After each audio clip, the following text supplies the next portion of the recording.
Vous avez dit que le grand recentrement de la psychologie et même des sciences humaines en général s'était fait à la fin du XIXe siècle autour du thème de la découverte de l'inconscient. Le mot découverte est pris en général dans un contexte scientifique ou positiviste. Qu'entendez-vous exactement par découverte de l'inconscient? Bien, je crois qu'il faut prendre le mot à peu près au sens strict. Freud a littéralement découvert l'inconscient comme une chose.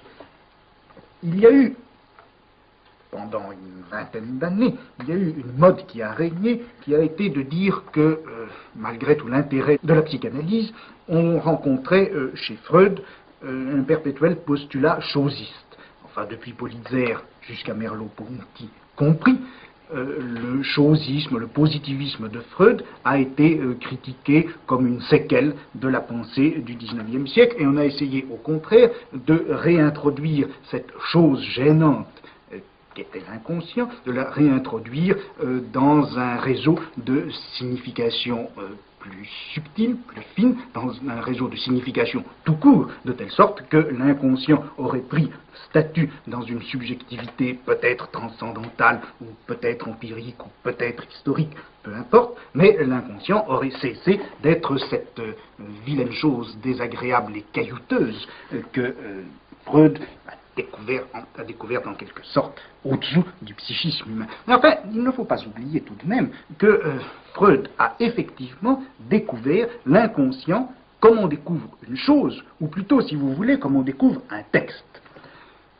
On sait bien, et là-dessus, les interprétations que le docteur Lacan donne actuellement de Freud sont indubitables, on sait bien que l'inconscient freudien a une structure de langage. Mais ça ne veut pas dire que l'inconscient est un langage en quelque sorte vide ou virtuel. L'inconscient, c'est une parole, ce n'est pas une langue. C'est-à-dire que ce n'est pas le système qui permet de parler, c'est quelque chose qui a été effectivement écrit, des mots qui ont été réellement déposés dans l'existence de l'homme, ou dans le psychisme de l'homme, si vous voulez, en tout cas qui se découvrent littéralement lorsque l'on pratique cette opération un petit peu mystérieuse qu'est la psychanalyse. On découvre un texte écrit, c'est-à-dire qu'on découvre premièrement qu'il y a des signes déposés. Deuxièmement, que ces signes veulent dire quelque chose, que ce ne sont pas des signes absurdes. Et troisièmement, on découvre enfin ce qu'ils font, que la psychologie,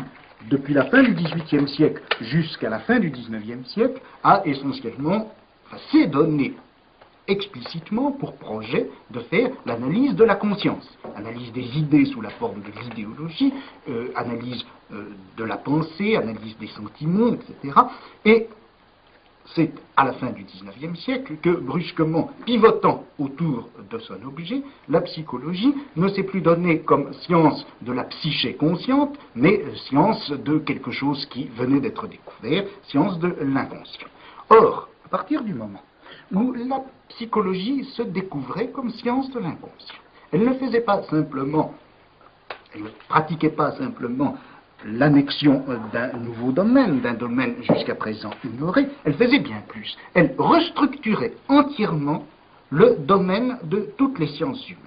En effet, en découvrant l'inconscient, la psychologie découvrait que le corps lui-même faisait partie de notre inconscient, que la collectivité à laquelle nous appartenons, le groupe social, la culture dans laquelle nous avons vécu font partie de notre inconscient. Elle découvrait que nos parents, notre père, notre mère ne sont pas autre chose que des figures dans notre inconscient, etc.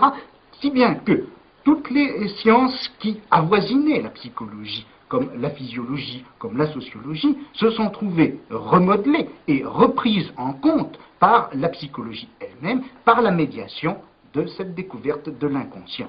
Au moins à une certaine époque, pour distinguer, pour opposer psychologie expérimentale ou positiviste et psychologie anthropologique, disons, de la distinction entre explication et compréhension.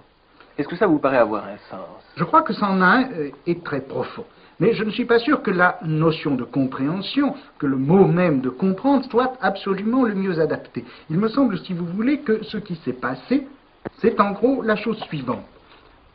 depuis le XVIIe siècle jusqu'à la fin du XIXe, toutes les disciplines interprétatives ou exégétiques étaient en quelque sorte restées dans l'ombre, ou s'étaient retirées dans l'ombre au profit de toute une méthodologie du savoir qui cherchait beaucoup plus tôt la définition plus ou moins positiviste de lois ou de principes d'explication. Et voilà que, à travers Nietzsche, à travers la réapparition également de l'exégèse et de l'interprétation des textes religieux au XIXe siècle, à travers bien entendu la psychanalyse qui est découverte et interprétation du signe, voilà que sont réapparues dans la culture occidentale des techniques interprétatives, des techniques d'exégèse qui avaient été fondées à Alexandrie avant même le christianisme, et qui n'ont pas cessé de surplomber le monde occidental jusqu'au XVIe siècle, jusqu'à la Renaissance, peut-être même jusqu'au cartésianisme.